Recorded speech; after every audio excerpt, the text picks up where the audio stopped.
ఒక వనజీవి రామయ్య, లేదంటే ఒక దశరథ్ మాంజీ, వాళ్ళు నడిస్తే రికార్డింగ్లు ఉండవు.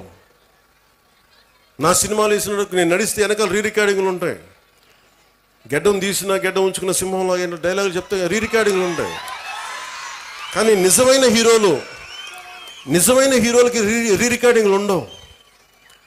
కార్గిల్లో మన కోసం చచ్చిపోయిన హీరోలకి రికార్డింగ్స్ ఉండవు. దేశ భద్రత కోసం చచ్చిపోయారు వాళ్ళకి రికార్డింగ్లు ఉండవు. మనం గుర్తుపెట్టుకోవాల్సింది వాళ్ళని.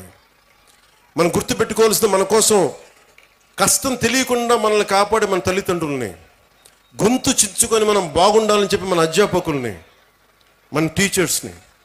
ఇంకా అన్నిటికంటే కూడా ఇందాక దారిలో వస్తూ ఉంటే మనకి చాలామంది మీకు శానిటేషన్ కోసం పనిచేస్తూ ఉన్నారు. మనకి వీధుల్ని శుభ్రంగా తుడిచే మన కుటుంబం అది. మన శానిటేషన్ వర్కర్స్కి మీరు గౌరవం ఇవ్వండి. అలాగే జపాన్ లాగా, నేను చిన్నప్పుడు మా ఇంట్లో బాత్రూమ్ నేనే కడిగేవాడిని. మా నాన్న మా అమ్మ మా చేత కడిగిచ్చేవాడిని. అలాగే మన స్కూల్ బాత్రూమ్స్ కూడా జపాన్లో స్టూడెంట్స్ బాత్రూమ్స్ వాళ్ళే కడుగుతారు.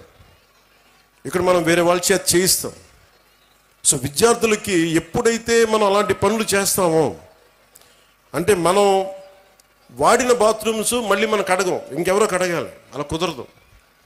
ఆ కల్చర్ అలవాటు చేసుకుంటే మీరు భవిష్యత్తు మీకు చాలా ఉన్నత స్థాయిలో ఉంటుంది. డిగ్నిటీ ఆఫ్ లేబర్ మీకు అలవాటు అవ్వాలి. నేను అందుకనే ప్రతిసారి పారిశుద్ధ కార్మికులకి నేను ఎందుకంత గౌరవిస్తానంటే, మీరు నాకు నిజంగా వాళ్ళ భవిష్యత్తు బాగుండాలని కోరుకుంటూ ఉంటాం. సో మీరు మీకు పనిచేసే టీచర్స్కి కానీ, వాచ్ సెక్యూరిటీ పీపుల్కి కానీ, శానిటేషన్ వర్కర్స్ కానీ, మీరు ఒక్కొక్కసారి చిన్న థ్యాంక్స్ చెప్పండి. విద్యార్థులకు చెప్తున్నాను, మీరు మా కోసం ఇంత చేస్తున్నారు, చిన్న థ్యాంక్స్ చెప్పండి. వాళ్ళ బిడ్డలు బాగున్నారు లేదని అడగండి. చాలా గొప్పగా ఉంటుంది.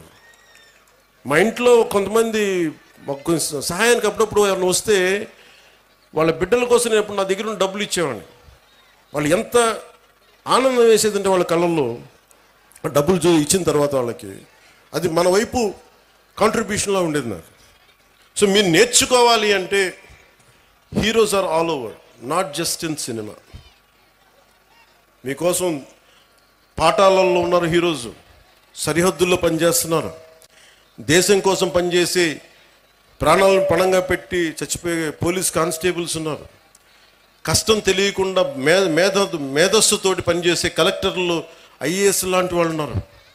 మీరందరూ కూడా వాళ్ళని ప్రేరణగా తీసుకొని మీరు కూడా ఉన్నత స్థాయికి వెళ్ళాలని మనస్ఫూర్తిగా కోరుకుంటూ, మీ అందరికీ బంగారు భవిష్యత్తు ఉండాలని మనస్ఫూర్తిగా తెలియజేస్తుంది. ముఖ్యంగా ఇక్కడికి వచ్చిన తల్లిదండ్రులకి ఈ సమగ్రమైన ఈ తల్లిదండ్రులు అధ్యాపకుల ఈ కలయికని మీరు మరింత బలంగా ముందుకు తీసుకెళ్లాలని కోరుకుంటూ, చాలా సహనంతో ఇక్కడికి వచ్చిన నాయకులందరికీ ధన్యవాదాలు తెలుపుకుంటూ, ముఖ్యంగా విద్యార్థులు పాపం ఆకలితోటి మీరు అందరూ ఇబ్బంది పడుతున్నారు, మనస్ఫూర్తిగా క్షమించమని కోరుకుంటూ సెలవు తీసుకున్నాను.